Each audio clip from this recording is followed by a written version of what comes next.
Адам неге бор жегісі келеді? Арамызда бор жегенді жақсы көретіндер де, бұл әдетті бір түрлі көретіндер де бар. Дәрігерлер адамның бор жегісі келуін оның денсаулық жағдайымен байланыстырады. Кальций немесе темір жетіспеуі, қалқанша без ауруы.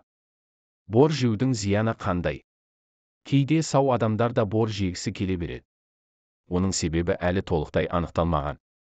Бор, кесек және топырақ жеудің ғылыми атауы геофагия деп аталады. Индонезиялық тайпаларда әлі күнге дейін танымал ампо, топырақтан дайындалатын тамақ түрі бар. Өздерін бор жегіштер деп атайтын адамдардың барын білдіңіз бе? Олар бірігіп, бор түрлерінің дәмдерін талқылайды және оларды камераға қарап жейді. Қытырлатып дауысын естітуге тырысады.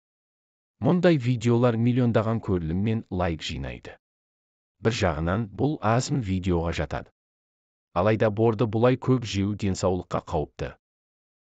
Арнайы сауда орындарында тағамдық бор болады. Егер қатты бор жегіңіз келсе, осындай жеуге жарамды бор алған дұрыс. Әке немесе мектептегі борды жемеңіз. Бірақ аспаздық бордың өзін көп жеуге болмайды.